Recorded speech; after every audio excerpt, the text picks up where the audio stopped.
Finally, we have some new LEGO Harry Potter sets, and in today's video I'm going to talk about all of the new LEGO Harry Potter releases and everything that you might have missed in all of these amazing new sets. So I'm going to mention all of the sets and show some hidden details that you might have missed in it as we get to see some of the amazing things that are going to be released. So welcome back to LEGO Access as we look at the brand new LEGO Harry Potter sets and the hidden details inside. All these sets will be released on June the 1st.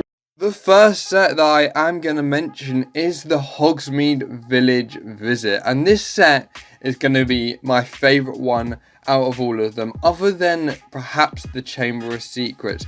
I've always wanted a LEGO Hogsmeade set. The only real thing we got close to it was the Shrieking Shack back in 2003, 2004, and we also got a very small miniature Honeydukes.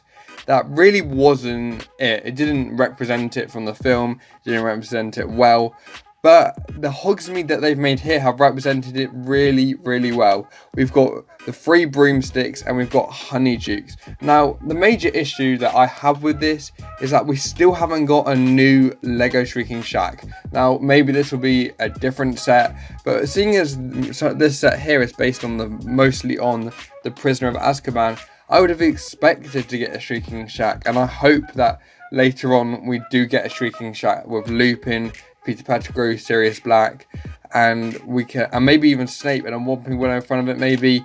But I really do hope we get another Shrieking Shack. I have got the old one, and it is really a really cool set even for now, and maybe we can see an updated version of that. But this Hogsmeade here, just looking at this, is really, really good. The shops here are made very similarly to the ones made in Diagon Alley, so they've kept that sort of style on it. That again, I really, really like. I think the glass, especially at the front, is a really accurate way of doing it. And we've got some unique characters. We've got some of Mr. Flume and Mrs. Flume and Madame Rosmerta. Now, Mr. Flume and Mrs. Flume never really played a huge part in LEGO Harry Potter or even Harry Potter as a whole, but there's some really cool characters to actually see. But I do have one big discrepancy with this, is that they've actually reused some of the old, like, Bellatrix Lestrange and Molly Weasley's, like, character faces for these figures that I don't like. I think, like, for Madame Rosmerta, at least give her a proper face. Like, don't reuse someone, especially from the same universe. I feel it's a little bit lazy, especially for one of the biggest LEGO Harry Potter themes to date. But it is cool that we are getting some unique Harry Potter figures, and Madame Rosmerta I think is definitely one that we should get in these ones, and I really, really like that we are gonna get some amazing LEGO Harry Potter figures in this. So we've got those guys as well, but I do think that's a little bit lazy. Now, one of the things that you might have missed is that there's a Sirius Black poster on the side that is obviously hinting at that it's used the Prisoner of Azkaban. And just to mention this, obviously there's no secret passage in Honeydukes. In fact, they used the attic to store stuff, whereas in the film it was actually the basement, and in the books I think it is also the basement, because that's where the secret passage from Hogwarts leads. But on the 3 broomstick side, they've got like this sort of like upstairs bit where obviously that's where Harry discovered that Sirius Black, it was his godfather, and like he helped in murdering his parents and sold them out, and then that's when he got in like his whole big rage in the actual movie. But it definitely looks to be a very, very cool set, and yeah, you might have missed out on the Sirius Black. Also, just to mention, there's obviously lots of sweets here, and you've got like acid pops and stuff like that. You've got those 3 little heads like the one on the night bus that talk to you when you enter the shop. And yeah, so basically it's mostly representing the Prisoner of Azkaban. But why Dean Thomas, and why I think that he's in here, is that if you think from the 6th book, there's one of those scenes where Dean Thomas kisses Ginny in the 3 broomsticks, and maybe they put him in here just to say, okay, we're not going to make one for the 6th book, it's not going to represent that, but it obviously is meant to be sort of hinting at that, and you've got a Dean Thomas for that in those clothes that he would have worn back then. But this also opens up a massive possibility for a new one-eyed witch tunnel that can link with Honeydukes, and maybe you can have like a little Lego thing, I'm not sure, but it'd be really cool if we get that in the Hogwarts corridor. And it's really cool because since 2018 we're getting a new style of Lego Hogwarts. It's all linking together really well, so I really hope that this all comes together really well. And yeah, this is definitely one of the best sets that we have got currently. I really like this one, and I think there's lots to unpack here, and yeah, there's so many good things in this one. Next up we have Hogwarts Fluffy Encounter, and I think they've done a really good job on the new upgrade. I think it looks really good. Most noticeably in this set we've got Fluffy, and Fluffy is a massive upgrade, and the detail on his faces that you can change and morph and display it on all of the separate heads is a really good idea, and it looks much better than the unpainted version of Fluffy I have from the 2001 set. And also the fact that it's brick built but it still looks really good. I'm gonna be honest, some of the brick built stuff that we have had is nothing compared to some of like those molds that we did have. Like if you think about maybe Aragog, although Aragog's quite good, but I think more of the Basilisk and maybe that Forks Lego brick built thing we got in 2018. They weren't very good, honestly. I think they're a bit poor, and I much prefer the big Basilisk and the other Forks. So I think that they've done really well here with the brick built Fluffy, and I think they've slowly started to maybe improve on that, and it looks really good. So the legs can be moved in different ways, and so can the heads show different expressions, which is a key part of it, and I really like that as well. And the harp that we also get in this set has been detailed very correctly to the film, and it looks really amazing for an instrument, and also it's very accurate, and it is still brick built, that I really like. Now the only disappointment I really have with this set is perhaps the lack of a Quirrell in this set, although he might be in a set in the future. And also I'm really disappointed with the Devil's Snare in this snap. It's got a black sort of feel to it, it's quite small, and from the 2001 one we got a massive green look, well not massive, but a green look on the Devil's Snare that looks, I think, really good, and I do really like that too, and I think that was a really good part of this set. That we didn't get that carried across into the 2021 one.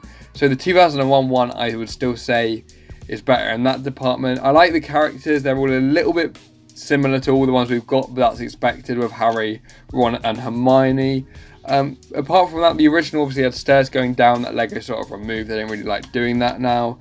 And a little hint and a little thing that you might not have noticed is on the rooftop we have got lots of stuff relating to Fluffy from Hagrid, and maybe Norbert as well, and we've also got potions and stuff regarding to other obstacles that they will face in the third corridor. So I really do look like that. It's meant to be called a magical learning sort of room and a rooftop balcony room, but I think it's just an added part of the set that definitely looks very cool. And I personally do really like this set as well, and it looks amazing, and I can't wait, and I think it's one of the sets I might have to break the bank account for. Next up we have the Hogwarts Polyjuice Potion Mistake, and this is a set that is really cool. Now whilst it's actually really on the cheap end, only for $17.99, it comes with an exclusive head for Hermione, and they're all wearing Slytherin robes too, which we've never really got. I think way back we got Crabbe and Goyle with Harry and Ron, obviously switchable with Slytherin robes. We've never got Hermione and Slytherin robes. Obviously you can sort around and mix it, but this is unique for that, and it also comes with a golden Harry. Now why I really like this set, firstly, is obviously it comes with a unique piece for Hermione's head. It's got the cat thing that we've never seen before, and it looks really cool, but we've also got some unique expressions on the faces of when they're all changing, especially from Ron, I'm just noticing here, and it definitely looks to be really cool. Now when they're transforming, it doesn't really look like there's any difference in, like, there's no unique hairstyles, but it looks really cool, and it also comes with some more cards that you can collect in this.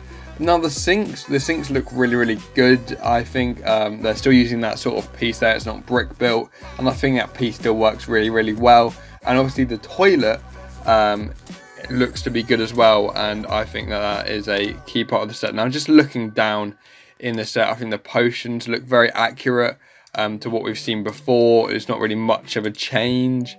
Now obviously it opens up into what I'm going to talk about next, and that's the Chamber of Secrets, and that is obviously a really quite accurate thing from the old set that we got on this. The one big thing I think I'm a bit annoyed about, and obviously we've got a few of her, is that we really don't see Moaning Myrtle in these sets. We got them in her in the minifigure collection that I've got. We don't really see them in the sets, and I don't know if that's any reason why we don't, but I think I much prefer to see her in those sets. Especially this is basically where she lives, so I'm not really sure what Lego's reasoning behind it is. Obviously it's a cheaper set, maybe that plays a big role into it, but hopefully we do get to see her in the future, and I really hope we do. So yeah, this one definitely looks to be another really cool set.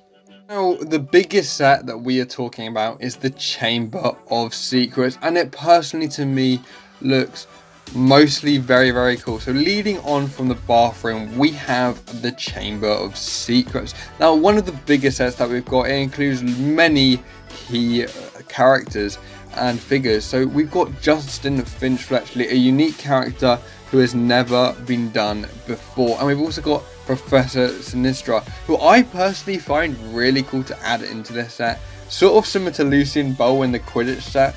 She's not got a speaking role in the film, and she barely comes up in the books also, which is really cool to see that Lego putting in such unique and characters that we barely see in the books or the film. So that is a really cool element of it. And we've got some amazing other characters too. We've got Lockhart in a new outfit. We've got Luna Lovegood, who is actually in this set, even though the Lego Harry Potter and like Harry didn't actually know her back then. This is obviously her first year, and it's quite cool to add her into that as well. So I think that is a really good element of this, to add in a character that you didn't know was there at the time is really cool. Although I do think Luna is being added a lot more into this. Like in 2018, we had so many Nevilles throughout all of these sets, and now we've got Luna who's coming in for all of these sets as well.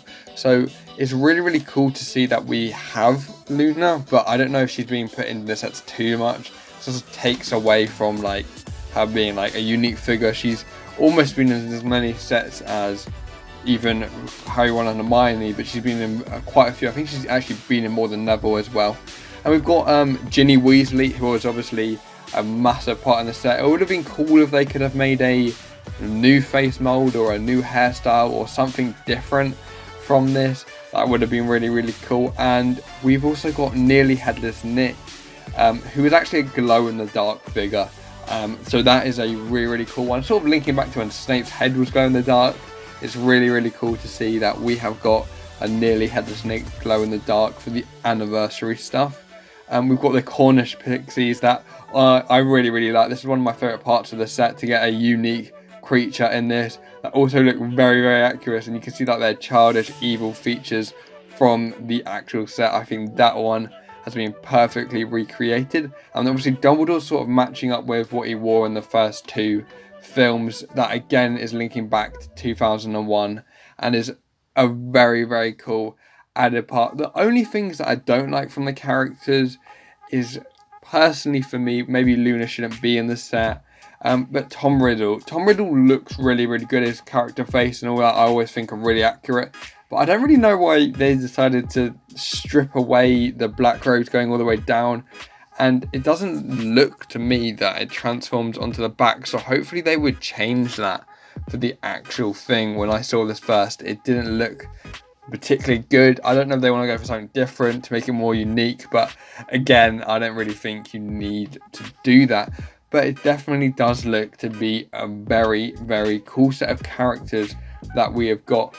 Also to add, we've got a Golden Voldemort. I know like Tom Riddle's in the set, but maybe don't think Golden Voldemort really adds much to the set. Maybe a Golden Dumbledore instead would make much more sense for this, or you know, lots of other golden characters make a lot more sense, because Voldemort doesn't appear for, like, most of these sets are based on the Chamber of Secrets or the Prisoner of Azkaban, and he doesn't appear in those for those 2 years. Technically, he's not Tom Riddle in that, and he is not.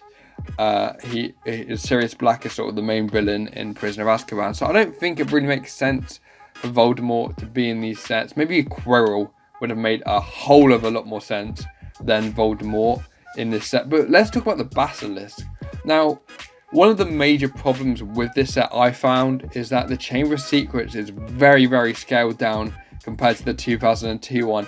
And the Basilisk is certainly an upgrade on the 2018, I'm going to say awful, Lego reconstruction of that. It was obviously something different, but this one is much more accurate. It's got very cool with opening jaws that can come in and out. It's got 2 rotation joints and a tail of 3 parts that can be changed in and out, and it definitely looks to be a very, very cool Basilisk one. The only problem I really have with this is that the Chamber of Secrets and the Basilisk and all of this is really scaled down. Now, I understand that the price is it's still quite expensive, but $129.99, and obviously it's scaled down a lot, but like the head and the door from the actual film, as you can see with the snakes where it spins around, is quite accurate. But the snake statues are so small compared to even the 2002 set we got and the film. It's almost laughable how bad, like they should be grand in massive stature on this, but instead they're quite feeble, and it's very laughable to think on this set. Personally, for me, I think that is a very big flaw on this set about how small it looks. I still really like the set, but yeah, it definitely doesn't look as good as perhaps people who want a Chamber of Secrets set really wanted it. Now, the redo of the Great Hall, I think, is matching the 2001 thing, which I like and really stands out to the anniversary theme that they are going for. I think that's a really cool set. And it also, the links that they have got in this set is the wizarding cereals in this set that I personally really like, and it does look to be a very cool feature of it. It also comes with a sorting hat, obviously, and Tom Riddle's diary, and it also comes with Dumbledore's golden owl lectern, which is another really cool aspect of this. I don't think we've ever got his actual golden owl lectern where he stands up in front of it in the set. You can correct me in the comments if I'm wrong there, but I personally really like it. Now, the best part of the Hogwarts upstairs is Lockhart's office. Obviously, it's a sticker, his portrait there, that's perhaps not as good as we want it, maybe a bit different, but the fact that he's taking a portrait of himself and doing that is always a massive laughable moment for me. And also, the wigs and all the stuff he's got in his office really define Lockhart and define what he was and who he was, and it definitely is a very cool piece of this, and I really like it. The wig and all of this stuff really links to the 2002 Chamber of Secrets film, and I really like it. And obviously the telescope is added for Sinistra, because although we got an astronomy tower, she wasn't added in that for some reason, and she was added in this one instead. But the only thing I'm really disappointed with is the Chamber of Secrets, but it's a good set in all. I probably will hopefully get my hands on this set for the unique characters that do come in this set, Justin Flint, Fletchy and Sinistra, and it looks to be a very cool set. Another cool set that we did get in this one, I know this video might draw in a little bit, make sure to put your stuff in the comments if you guys got any feedback or stuff that you really want to see. I am ecstatic over these sets, they look really good. But the flying lesson looks very good. We've got a snitch, I think we've got a remembrance ball in this, a remembrance ball. If we do, that is really cool. I remember I got the Chamber of Secrets 2002 one, and in that set they accidentally left the remembrance ball in the mouth of the basilisk. That was very cool. But in this set, it's quite basic. You've got obviously the stand where Neville falls down and a bit of Hogwarts. It does it very cool in this set, personally for me. Lots of stuff inside, like the trophy cabinet. That obviously means you can put people in detention and stuff like that. But I really like Madam Hooch's figure. I think the long hair like that instead of the old one looked really cool, but this one works just as well, and I think it really works with her character, and that's one of the things I am most excited for. And like the Quidditch trophy room and the equipment storage room is obviously a really cool part of the set. And I mentioned the Quirrell minifigure earlier. I said I really wanted him in it, and he is a golden minifigure in this one. Why they have put him a golden minifigure in this one and not like the one where they fall down into the hole, I really don't know. I don't really understand the logic behind that. But I really like that we are getting a Quirrell golden figure. Obviously we got a Quirrell figure in 2018, but this set does look to be very, very cool with Malfoy and Neville and Madam Hooch all looking very, very good in the set. So yeah, this is definitely a set as well worth it. I think $27.99 though is perhaps a little expensive for this set. I know it's like a good Hogwarts build, but come on, it's more expensive than some of the other ones that we've got. Is it not? I think it's very expensive for a set. Obviously the fluff encounter was $34.99 and the cheapest one we got is a Polyjuice potion, so perhaps it works out. I would have put it more around the Polyjuice potion mistake price like that, but anyway, it still looks to be a very amazing set. Now, just to mention some of the other sets, we've obviously got a Forks amazing mold that's like Hedwig's. I'm not going to mention too much. It's obviously a model figure and it looks to be just as cool as the other one with movable things on it, wings and stuff like that. The wizard chest again is like chest for Lego Harry Potter. That really does look amazing, and it comes with a golden Snape that is unique and some different outfits for the people in it. And it's just going to be chests, but for these guys, that again looks very, very cool and is pretty expensive, all things considered. But it still looks very, very cool. And you've got these massive Harry Potter and Hermione Granger buildable figures that I think look really, really cool. And I'm not sure if I'll get them because obviously the price of it is a little expensive. For $119.99, but they definitely look very accurate to the figures, although maybe they could have put like a robe on Hermione instead of left it quite basic. But perhaps people will buy this one as well, and I personally think that it all looks very, very cool. So guys, quite a long video from me today. I quite rambled on about all of these Lego Harry Potter sets. If you want to go to the link in my description, I left a link to the news article that I read on this that gave me a few ideas of what I wanted to call brick fanatics. Are very, very cool. If you guys got any comments or anything you want to suggest to me on how cool the set looks, I personally think it looks amazing, and I really want to get the Chamber Secrets one, most likely the Hogsmeade one I'm thinking of, and definitely the Polyjuice potion one is another one that I am very strongly considering getting as well. And the fluff, they're all sets that I would really want to buy eventually. And I recently got the new Burrow set because I thought like Tonks in it and all the other ones look quite cool, so I'm gonna have that one now. And I also got the Room of Requirement one because I wanted some more Patronuses and stuff like this. But it does look very, very cool. So thank you guys for watching another LEGO Access video. I hope you guys enjoyed. Make sure to subscribe and like, and I'll see you in the next one. Bye.